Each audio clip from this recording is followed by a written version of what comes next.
कल के वीडियो में मैंने कहा था कि निफ्टी 23,784 की ओर जा सकता है, लेकिन आज निफ्टी ने बनाया एक ग्रीन कैंडल। तो आज के एनालिसिस में हम निफ्टी एलियट वेव एनालिसिस करेंगे डेली चार्ट में, छोटा सा लेकिन इम्पैक्टफुल, और फिर इस स्मॉलर फ्रैक्टल को देखने के लिए 5 मिनट चार्ट में करेंगे एनालिसिस। मैंने 30 मिनट चार्ट में एनालिसिस करके आपको बताया हुआ है कि निफ्टी में क्या वेव काउंट अभी चल रहा है।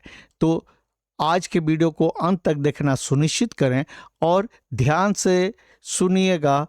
और जिन लोगों ने हाल के वीडियोस नहीं देखे हैं तो पिछले 4-5 वीडियो जरूर देख लीजिएगा, ताकि आपको कॉन्टेक्स्ट समझ में आए, क्योंकि हर चीज़ को बार बार रिपीट करना इजी नहीं होता है, वीडियो बहुत लंबा हो जाता है। तो चलिए शुरू करते हैं। सबसे पहले डेली चार्ट पर निफ्टी के डेली चार्ट को देखिए। ये चार्ट मैंने आपसे डिस्कस किया हुआ है, इसलिए इसको जल्दी से निपटाते हैं। 4B कंप्लीट हुआ 5 जनवरी 2026 को, और उस दिन से 4C के फ्रैक्टल्स शुरू हो गए हैं। वेव सी जहां कहीं भी हो वो 5 सबवेव स्ट्रक्चर होता है। इसमें देखिए minute wave 1, minute wave 2, minute wave 3 are complete. अभी ये माइन्यूट वेव 4 चल रहा है। इस 4 के बाकी फ्रैक्टल्स, स्मॉलर फ्रैक्टल्स को देखिए। ए कंप्लीट हुआ 21 अप्रैल 2026 को। इसके बाद बी देखिए यहाँ कंप्लीट हुआ, और इसने एक ट्रायंगल बनाया A B C D and E. इसके बाद आप यहाँ देखिए, आपको जो जून में 11 जून से आपको ये अपमूव जो दिख रहा है, ये बिकॉज ऑफ वेव सी। ये जो फ्रैक्टल सी है इस वेव 4 का, उसके कारण है।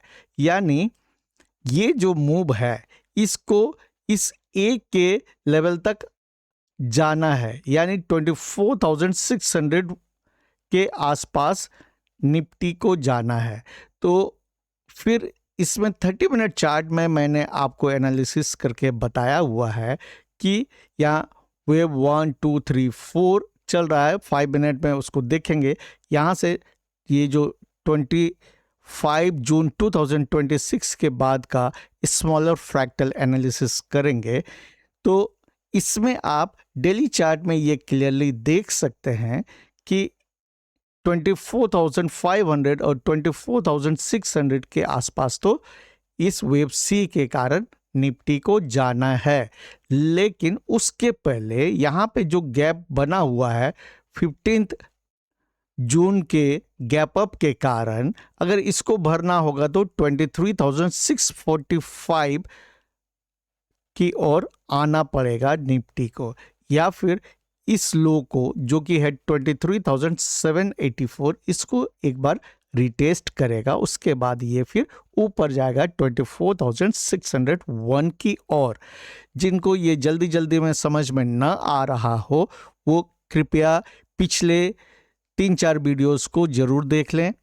और मैंने आपको पहले भी बताया है, देयर आर डिफरेंट पॉसिबिलिटीज। तो उसमें से ये एक पॉसिबिलिटी है, बुलिश साइड का भी है, उस पर भी मैंने बात किया हुआ है। वो कब सोचेंगे, अगर ये निफ्टी 24,600 के आसपास से नीचे नहीं आता है और ये 25,000 के ऊपर सस्टेन करता है, तब सोचेंगे कि शायद ये जो काउंट हम लोग कर रहे हैं ये सही नहीं है। लेकिन जब तक 23,000 और 24,600 के बीच में निफ्टी रहता है तो हमें डिफरेंट पॉसिबिलिटीज पर ध्यान देते रहना होगा। और मैं समय समय में अलग अलग पॉसिबिलिटीज पर बात कर रहा हूं।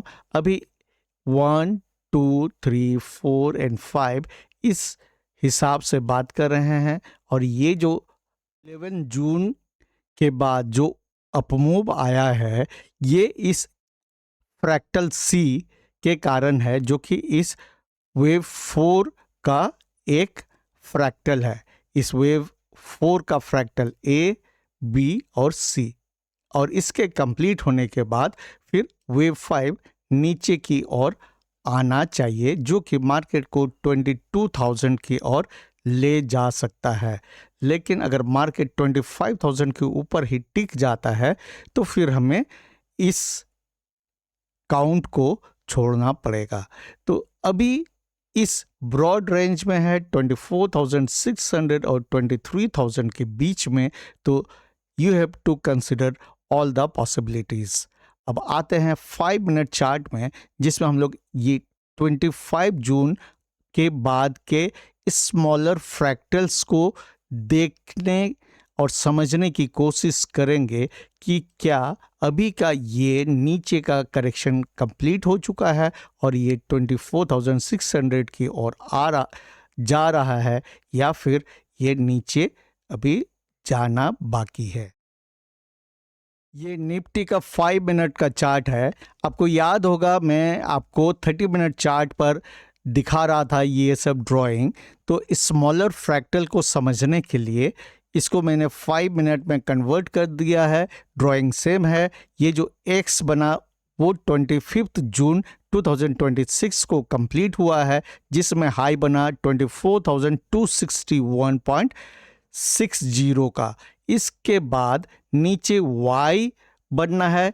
इस y को कंप्लीट होना है तो a, इस तरह से ए बी सी बनेगा। इसमें इसको थोड़ा एनलार्ज करता हूं तो हम लोगों से क्या मिस हुआ है, देखिए 1 2 वैसे ही है, 3 भी वैसे ही है, 4 वैसा है, ये 5 में थोड़ा चेंज है। और यहाँ देखिए क्या करना होगा, ये जो 5 है इसको आप देखिए यहाँ तक आएगा।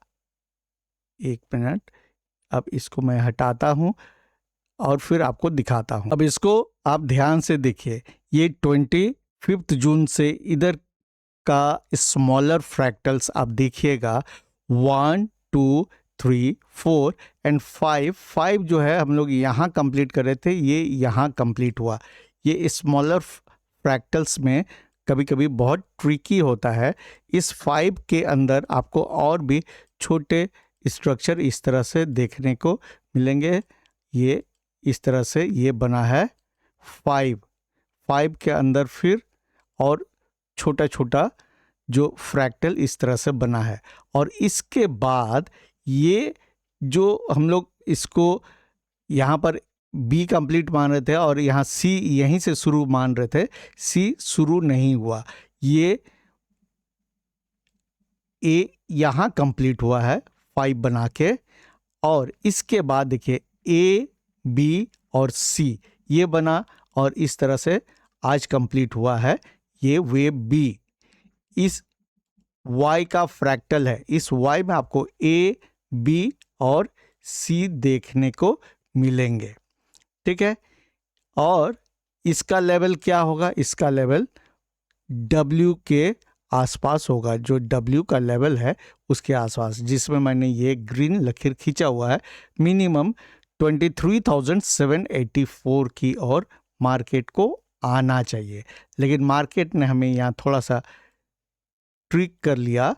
हमने इस 5 को यहीं कंप्लीट मान लिया था, जबकि ये वहाँ पर कंप्लीट नहीं हुआ था। तो अब देखिए ए बी एंड सी, तो इस तरह से ये बी कंप्लीट हुआ, अब सी है तो नीचे सी बनेगा इस तरह से 1 2 3 4 एंड 5 इस तरह से आना चाहिए। लेकिन अभी एग्जैक्टली ये 1 कितना लंबा जाएगा, फिर 2 3 4 5, अभी में आप उसको फॉरकास्ट नहीं कर सकते हैं। लाइव मार्केट में डिसीजन लेना होगा। और इसका जो है हाई आप देखिएगा, ये इसका पॉइंट ऑफ इनवैलिडेशन होगा। अगर मान लीजिए मार्केट 24,050 के ऊपर टिकता है, 24,050, इसके 24,050, यस, अगर इसके ऊपर मार्केट टिकता है तो फिर ये इनवैलिडेट हो जाएगा। जो मैं अभी समझ रहा हूँ ए बी एंड सी ये कंप्लीट हो गया है और नीचे आना है तो ये पॉइंट ऑफ इनवैलिडेशन है। You can consider this as a stop loss of this count. तो उम्मीद है ये जो कन्फ्यूजन यहाँ क्रिएट हुआ था ये आप लोग समझ गए हैं स्मॉलर फ्रैक्टल्स में। अगर आपको लगता है कि मेहनत लगता है ऐसे वीडियोस को बनाने में तो और पसंद आया हो तो वीडियो को लाइक एंड शेयर जरूर कर दीजिएगा। Keep learning and stay safe. Never ignore your trading psychology and risk management. मिलते हैं अगले वीडियो में।